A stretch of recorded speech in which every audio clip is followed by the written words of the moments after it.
Okay, friends, so we have yet again another horrific incident, another horrific act of terror. On Sunday morning in Grand Blanc, Michigan, just after 10:30 a.m. during services at a Church of Jesus Christ Latter-day Saints chapel, a man drove his truck straight into the building, then entered the premises and started shooting people indiscriminately. The early reports are, as of now, that 10 people had been shot, at least 10 people. We had one victim that died almost immediately, and by the afternoon, another fatality was confirmed in hospital. Several people are remaining in critical condition, others stable but badly injured, and now first responders are telling us that it's likely there's more people inside that likely didn't make it, and that's because this sick individual, not only did he shoot up people in the church, but then he lit the whole building on fire. And so the scene is just utter chaos and destruction here. And now, according to police, apparently the gunman fled the scene afterwards, but 2 officers engaged him thereafter. A firefight ensued that ended with the suspect being killed on scene. And of course, there's been a lot of speculation. There's been a lot of people saying a lot of different things.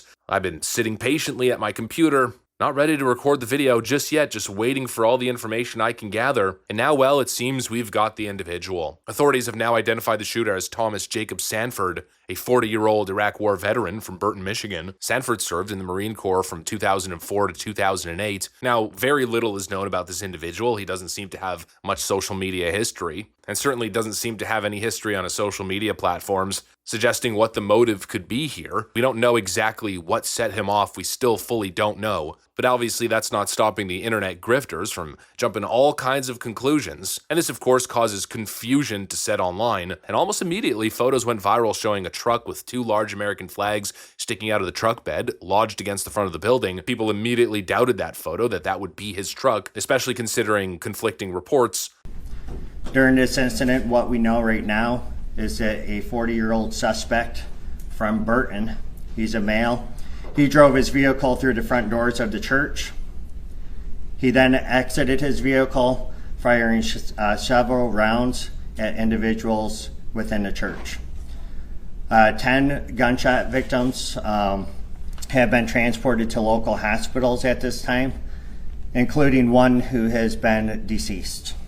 Local police initially told us that the truck was rammed into the front entrance, but as you can see, it seems the truck is lodged into a brick wall. I wouldn't exactly call that an entrance. It could have been an inaccurate description from law enforcement, considering the entrance to this building is actually on the side of the building. And so a lot of people thought it might have been a false flag event. Maybe it was an AI photo or possibly a bystander, somebody who fled the scene and left their car in gear and it simply rolled into the building. But now we know pretty much for a fact that that was, in fact, the suspect's car. And when the shooter came out the door, and then that's when I just put pedal to the metal to try to get out, and that's when he started shooting at our vehicle, and that's what you saw there. And tell me what led up, like what did you see leading up to your windshield kind of exploding or the bullet coming through? Church had started at 10 o'clock. We had our opening congregational hymn. We were getting ready to take the sacrament, and we heard a loud bang. And then we saw that the front wall, so the front part of the chapel, the wall was cracked. And so we at first figured somebody accidentally had done something. So we started rushing out to go help. And then as soon as I saw the American flags on the truck, and that it was on purpose, and somebody yelled that it was on purpose, we were actually on the phone with him when the shooter came out the door.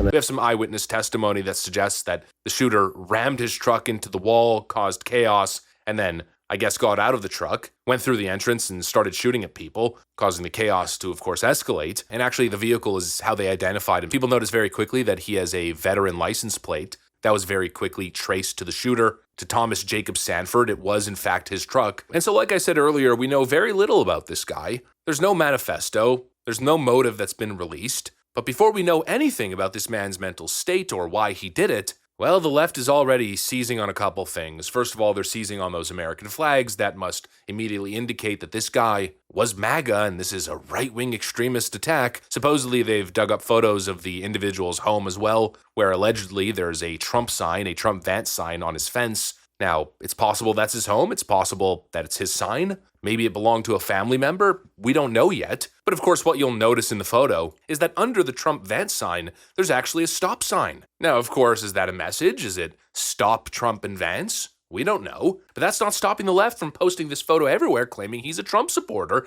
and now this is a MAGA-aligned right-wing act of terror. But it doesn't matter because the left is already using it as political ammunition and claiming that this alone proves his motive. They're trying to create, obviously, a counter to all the heat that they've been facing in terms of the increase of left-wing domestic terrorism in the country. But this guy being a Trump voter doesn't automatically serve as the motive of this heinous attack. And I think here is the key distinction that Democrats very obviously want to blur. There's a difference between indiscriminate violence that may stem from possibly a mental breakdown, PTSD, or personal demons, maybe even a personal connection to the people that he was targeting. There's a difference between that and, of course, deliberate political terrorism fueled by rhetoric. What we see on the left all the time is people like Charlie Kirk, people like Steve Scalise, people like Donald Trump targeted and killed for who they were, for what they were saying. We see ICE agents just shot at, federal buildings being firebombed, Antifa mobs assaulting conservatives on campuses and at their counter-protest events, and that, of course, is political extremism and targeted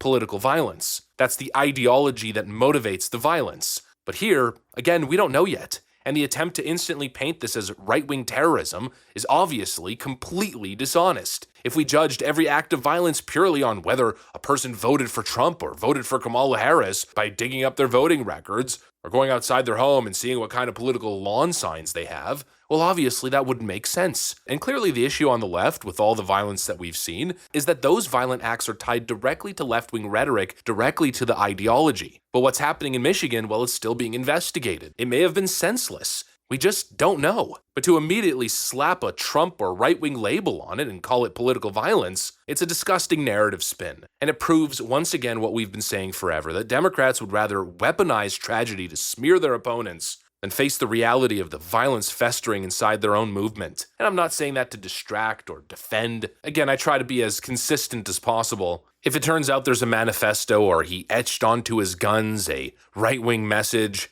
then I'll be the first to condemn it. I'll be the first to call it out. But I'm not exactly sure that that's where we're headed with this story. I mean, why would a Trump supporter in a right-wing politically motivated attack target a church? It doesn't seem to add up. It doesn't seem to make sense. Again, the left has totally exposed itself as utterly dishonest and shameless. But of course, let's wait for all the facts to drop before we get a final conclusion here. That's what I got for you guys. Thanks for watching, and I'll see you on the next one.